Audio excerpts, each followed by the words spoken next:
Good morning class. आज हम लोग अकाउंट में नया चैप्टर स्टार्ट कर रहे हैं जिसका नाम है साझेदारी का प्रवेश।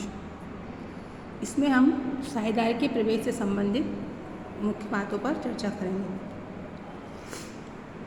सबसे पहली बात यह है कि किसी भी नए पार्टनर को प्रवेश क्यों दिया जाता है, एक फर्म में एक नए पार्टनर को क्यों बुलाया जाता है, उस संबंध में हम बात करें। नए साझेदार का प्रवेश, जब फर्म को डेवलप करना हो और फर्म के लिए जब पूंजी की कमी पड़े या अच्छी तकनीकी व्यवस्था करने की आवश्यकता होती है, लेकिन वर्तमान साझेदार केवल पूंजी के अतिरिक्त अच्छी तकनीक व्यवस्था करने में असहाय हो जाए, यानी पूंजी की व्यवस्था तो कर ले लेकिन जिस टेक्निक की आवश्यकता, जिस मैनेजमेंट की आवश्यकता एक फर्म को के लिए ज़रूरत है, उसकी आवश्यकता की पूर्ति जब वो नहीं कर पाते हैं, इस कंडीशन में उन्हें नए साझेदार की आवश्यकता महसूस हो जाती है। जब एक नया साझेदार वर्तमान साझेदारों की सहमति से संस्था में प्रवेश करता है तो ऐसी स्थिति को हम नए साझेदार का प्रवेश कहते हैं। इस स्थिति में ये आवश्यक माना जाता है कि वर्तमान साझेदार नए साझेदारों के बीच एक समझौता होता है। सीधी सी बात है कि फर्म को जब कुछ कमियां दिखने लगती हैं, उसके विकास करने के लिए पूंजी की कमी लगे, व्यवस्था की कमी लगे या कुछ तकनीकी व्यवस्था को उपलब्ध कराना हो, उस कंडीशन में जब किसी एक पार्टनर की आवश्यकता होती है, उस समय किसी नए व्यक्ति को समझौता के तहत, मतलब पुराने साझेदारों की समझौता के तहत उसको साझेदारी में प्रवेश दिया जाता है और साझेदारी में प्रवेश नए साझेदार का पुराने साझेदारों की समझौता के तहत ही दिया जाता है।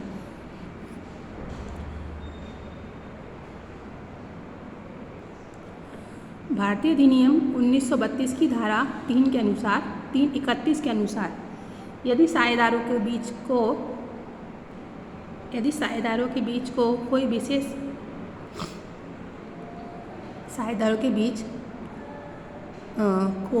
कोई विशेष अनुबंध नहीं है, तो सभी विद्यमान साझेदारों की सहमति के बिना नए साझेदार को फर्म की सम्मिलित नहीं किया जा सकता।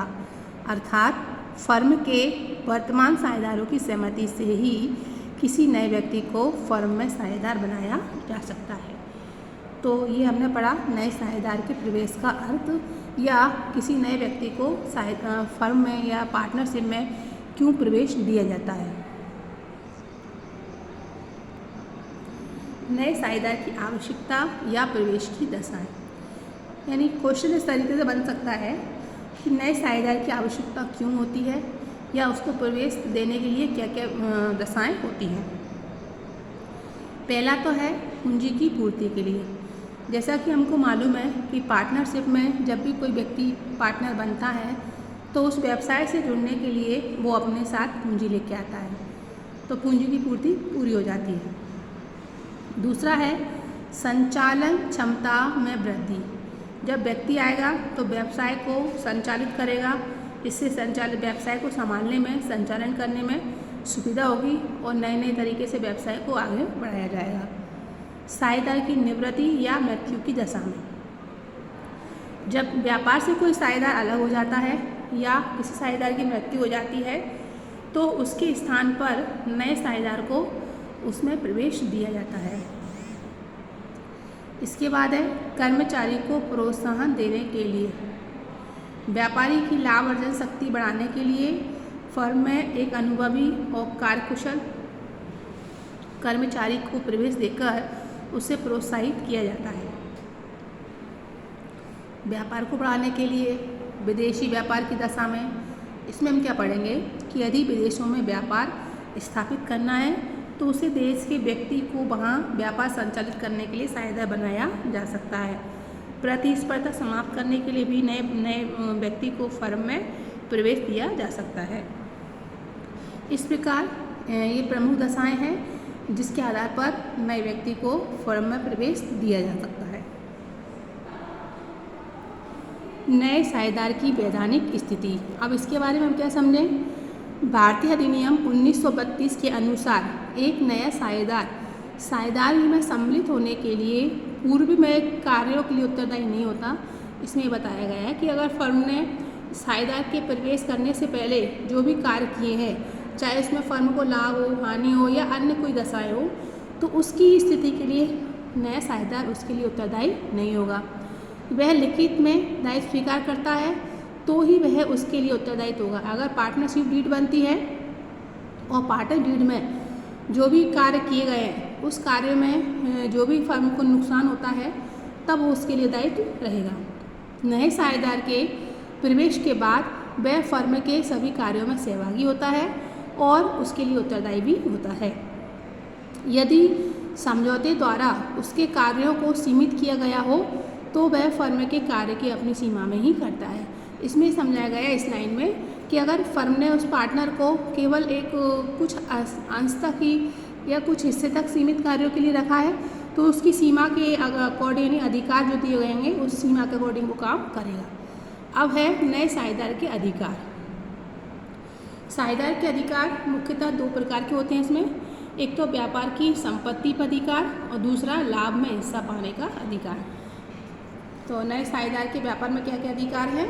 दो प्रकार के अधिकार है, याद रखना, व्यापार की संपत्ति पर अधिकार और लाभ में हिस्सा पाने का अधिकार। व्यापार की संपत्ति पर सबसे पहले अधिकार प्राप्त करने के लिए साझेदार को व्यापार में पूंजी लगानी पड़ती है और नए साझेदार को पूंजी के लिए कितनी रोकड़ लानी चाहिए इसका निर्णय साझेदार परस्पर समझौते द्वारा तय करते हैं। नए साझेदार पूंजी के रूप में जो भी राशि व्यापार में लाता है उसे रोकड़ खाते में नाम और पूंजी खाते में जमा कर देते हैं, जिसको हम cash account debit to capital account के नाम से एंट्री करते हैं उसकी। तो इसमें क्या होता है कि जो पार्टनर आता है वो अपने साथ व्यापार में शामिल होने के लिए या व्यापार की संपत्तियों में अधिकार पाने के लिए लाभ पर अधिकार प्राप्त करने के लिए वो अपने साथ पूंजी के रूप में कुछ राशि लाता है।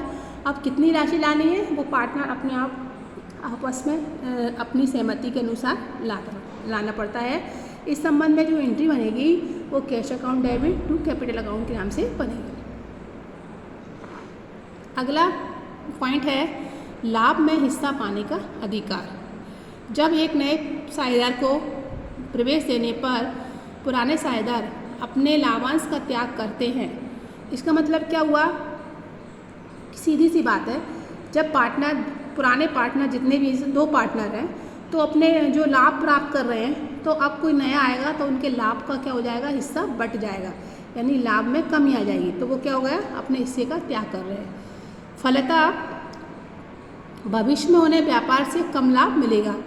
जिस लाभ को कम करने के लिए उन्हें कठिन परिश्रम जिस लाभ को प्राप्त करने के लिए उन्होंने कठिन परिश्रम किया था और व्यापार को अधिलाभ कमाने की क्षमता प्रदान की थी, कुछ अंश का नए साझेदार के पक्ष में।